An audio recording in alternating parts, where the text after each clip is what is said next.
If you were king or queen for the day and could get them to do one thing on reliability of data and availability, what would it be? I would say, first, establishing the central data repository and then creating a plan by which as much of the 22 terabytes of data generated a day goes into that central data repository, and then creating a plan by which as much of that data is processed and labeled and annotated to be AI ready as possible. These are all multi-year efforts that are not going to be solved tomorrow at the snap of a finger. If you look towards the last generation of AI technologies, which is computer vision and AI for things like facial recognition, this is an area where the original techniques were invented in the United States, but then China quickly raced ahead. So they built an industrial base within their country, funded it with government money to build facial recognition technology, which they deployed throughout their country to suppress Uyghurs and overall, tighten the grip of their socialist regime. If you look today at the leaderboards for computer vision AI competitions globally, Chinese companies, Chinese universities dominate compared to American institutions. So if you look at that as a case study, the Chinese system clearly has an ability and a will to race forward when it comes to artificial intelligence deployments. Now, as we look towards this next field of large language models, we have reasons to be optimistic. China is going to be more reticent to invest into large language models because they are difficult to censor. They released recent regulation on that said that AI needed to adapt to their socialist principles, which I think is a clear limitation if you have an AI that can sometimes misspeak, like ChatGPT. So we have reasons for optimism. And again, the DoD produces more data than the PLA by orders of magnitude. We generate 22 terabytes of data every single day, and so we can properly build an advantage here. I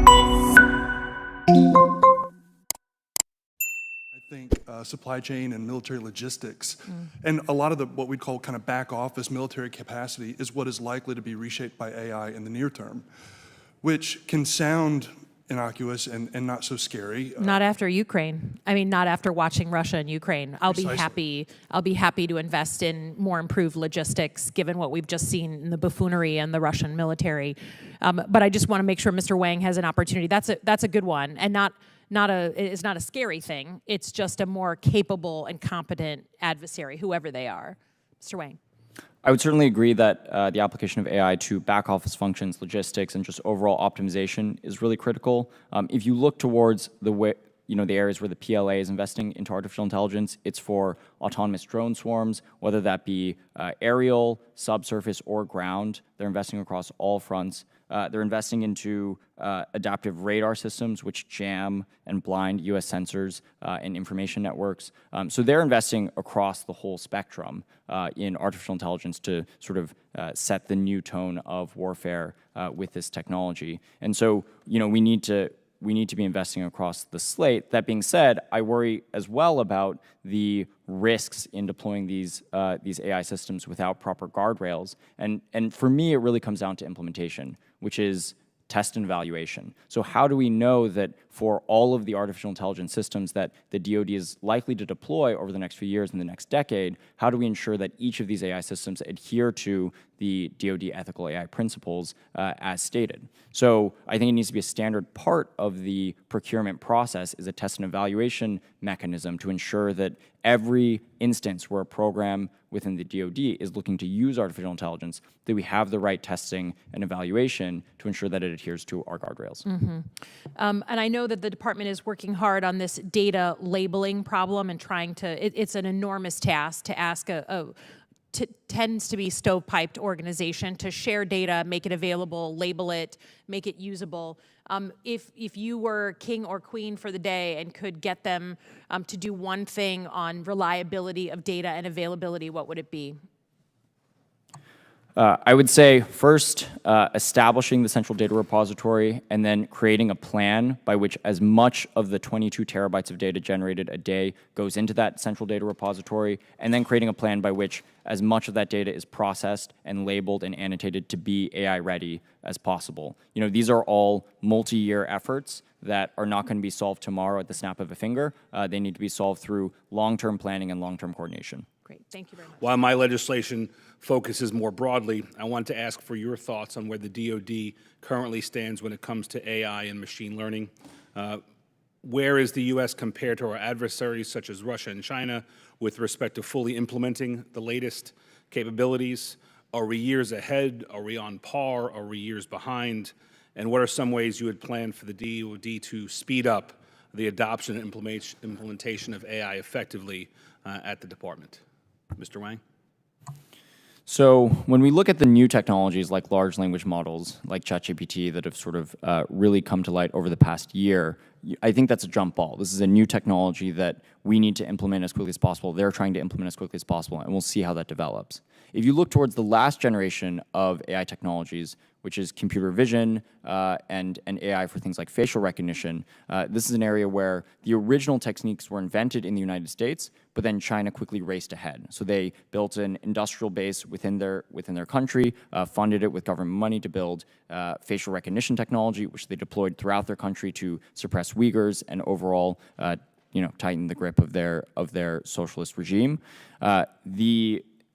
If you look today at the leaderboards for computer vision AI competitions globally, Chinese companies, Chinese universities dominate compared to American institutions. So if you look at that as a case study, the Chinese system clearly has an ability and a will to race forward when it comes to artificial intelligence deployments. Now, as we look towards this next field of large language models, we have reasons to be optimistic. China is going to be more reticent to invest into large language models because they are difficult to censor.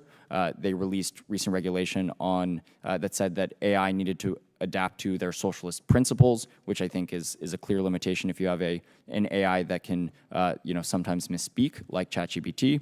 So we have reasons for optimism, and again, the DoD produces more data than the PLA by orders of magnitude. We generate 22 terabytes of data every single day, and so if we can properly build an advantage here, it'll be quite durable. Mr. Wang, you talked about in your opening statement, talking about how some of the main technology of the past being about nuclear development and whatnot, sort of shaping that era, and this very well likely shaping our era. So I wanted to kind of get a sense from you all about what you think proliferation of this technology and possible weaponry would look like. When we were in the nuclear era, which we still are, we have a situation here where only a very few set of countries have been able to reach that threshold of technology, and proliferation has been in many ways kind of tried the effort to be kind of contained in that capacity. So I guess I wanted to ask you, for me, that doesn't necessarily seem like the kind of setup that we're likely to see over the coming decade or two. What does it look like to you? Are we going to have a situation where the US and China and a handful of countries are the major developers and gatekeepers to this technology, but the actual weapon systems and technology will be potentially mass deployed and able for purchase by pretty much any nation that's out there? Just give us a sense of what that proliferation and topography and landscape looks like. I think this is a really good question. I think in terms of impact, artificial intelligence is going to be similar to nuclear weaponry, but as you mentioned, it is a technology that is likely to be ubiquitous. Artificial intelligence can be used across every single domain, every single function, every single activity that the military has today. So it's not sort of contained as one individual weapon. And it's a technology that is increasingly becoming a global technology. A few months ago, the UAE announced their own large language model that they had built called Falcon 40B. They actually open sourced that model to the world so that anybody on the internet can go and download that model, that large language model for use. We're seeing with the open source community when it comes to large language models that this technology is likely to be accessible in some way, shape, or form to nearly everyone in the world. That being said, I think that is not a reason to give up hope because of one of the things I mentioned before, which is for military use cases and military applications, you need algorithms that are trained on military data. And Mr. Kitchen, if you don't mind. Yeah, nobody has ever accused the DoD of being highly efficient. They're large, but when you have inefficiencies, you're talking about wasting billions of taxpayer dollars, particularly when we're in a competition with China that's even more troubling, and we need to address it. We might envision AI with future wars being fought by robots and such, but within the walls itself, these walls, Mr. Wang, in your opinion, can the Department of Defense use AI to extract efficiencies in programming and budgetary activities?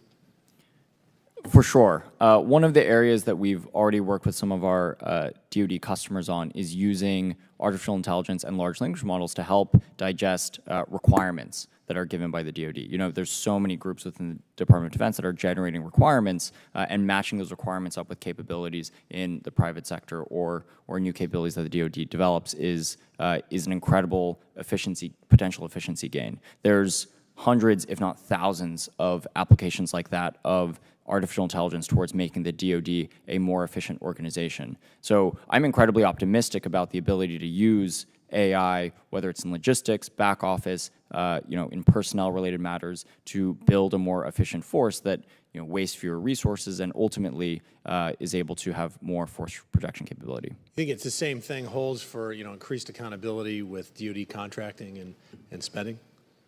I think that there's, if you think about what the limitations are or what the challenges are, it's in processing huge amounts of information and data that is being generated by the DoD to, understand not only how funds are being used, but also understand what the capabilities that are being generated are. And so if you think about that problem set, it's one that's naturally suited for artificial intelligence and for the use of these large language models. I wanted to build on start building on some of your written testimony, Mr. Wang. You talked about data as the ammunition in AI warfare. You talked about what some of our adversaries, particularly China, are doing. And then you were, and I appreciate it, candid about areas where we need to improve. Can you talk about, based on your specific experience in your companies working with DoD, who is doing relatively better? What are the lessons we can learn in terms of, and also if you could talk a little bit about CDAO and how you see that intersecting here so that we can recognize the imperative around wrapping our arms around our data better?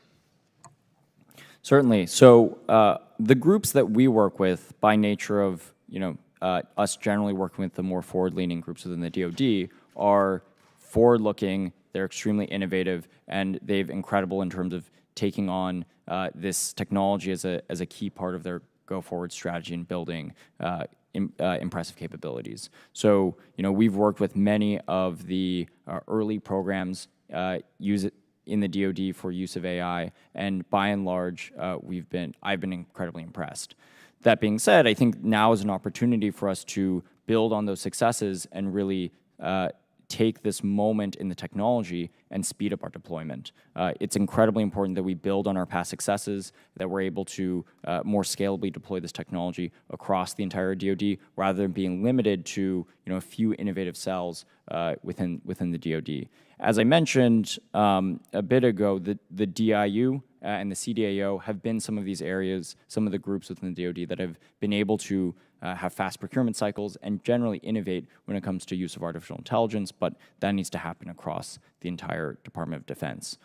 Lastly, just on the CDAO, I think they've done, it's a recently established organization, but they've done a good job of pushing forward and building, the right, pushing forward the topic of data labeling and the central data repository for the DoD. And now I think we need to ensure that that actually happens in terms of collecting this 22 terabytes of data that are being generated every day.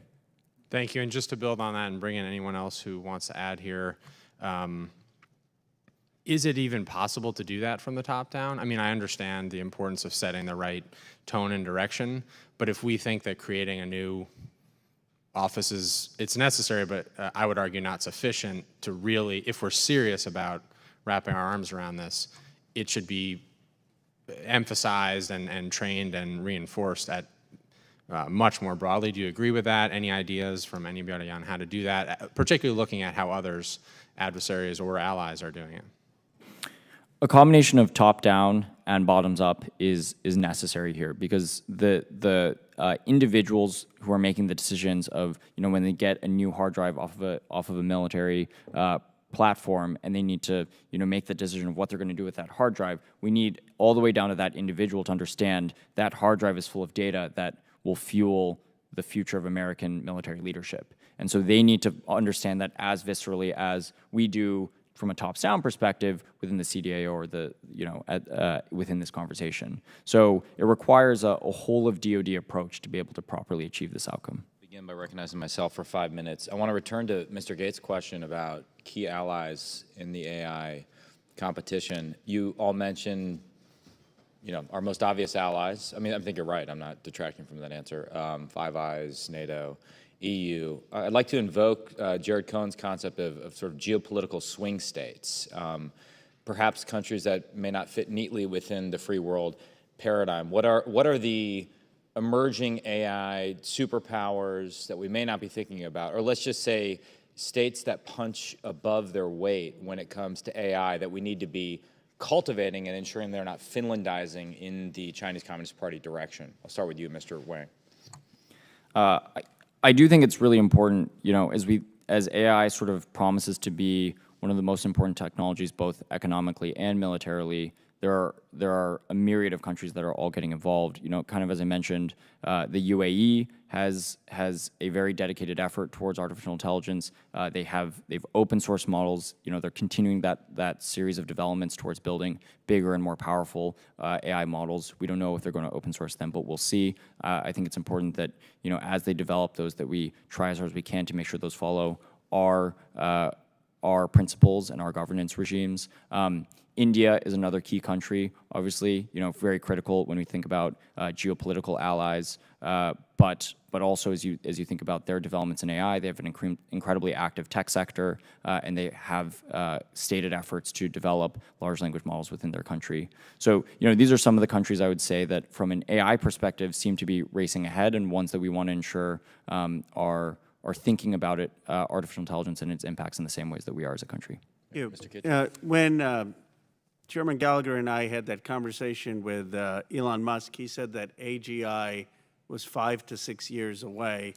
I was surprised by that timeline. What is your sense of how long we are from AGI?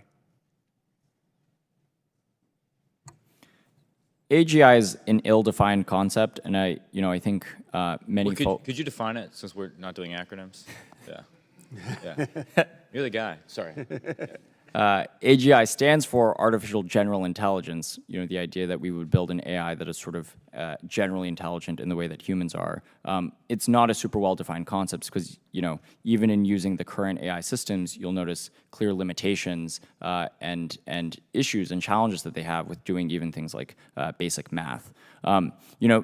The AGI as a concept is an enticing one that we in Silicon Valley talk about a lot, but I don't think it's very well defined, and not something certainly that should meaningfully affect how we think about putting one foot in front of the other for not only economic leadership as well as military leadership. The reality is that the technologies today, large language models, computer vision technology, and other AI systems that are being developed and deployed today have immense bearing on the future of our world, whether that's from an economic perspective or from a military perspective. And that's why I think it's important that we set the foundations today of investing into data, investing in test and evaluation to set up the foundations for long-term success.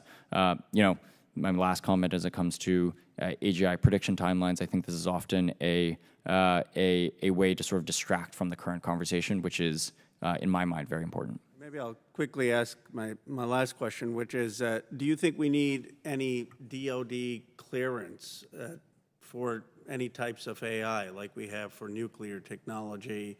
There are safeguards. There's only so many people who can get access to it. Mr. Wang, is there anything analogous in the AI space? So as we think towards military AI systems, so much of the next generation of capabilities are going to need to be built and trained on top of already classified data. So there's already an existing sort of structure and regime to protect any models that are trained on classified data, whether it's at the secret or top secret or even beyond level, to ensure that those capabilities sort of stay limited to certain audiences and stay controlled. I don't know if we need to build even more on that, but I think that it's certainly true that most of the exquisite capabilities that the DoD looks to build are likely to be developed at the secret or top secret level. Thank you. Mr. Gates. I'm interested in the integration of AI and human performance.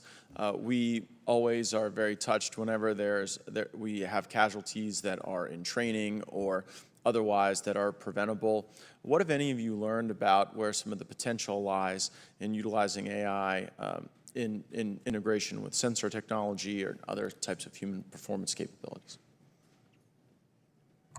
You know, one of the areas where artificial intelligence, I think, has some of the most greatest promise is in, as Mr. Kitchen mentioned before, is actually in logistics. So if you look at one of the largest causes of casualties, it actually was in, transporting fuel and other resources for the military. This is an area where autonomous vehicles or even leader-follower setups are able to greatly improve the efficiency as well as reduce casualties for the military, and is one of the goals of the Army's robot combat vehicle program that we're collaborating with them on.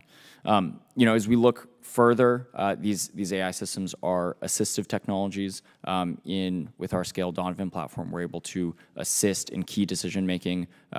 This is being utilized right now in military planning exercises to help ensure that all of the data and information that the DoD has access to is being integrated into the correct military decisions. So there's an incredibly bright future, I think, for assistive use of artificial intelligence to make the DoD more effective.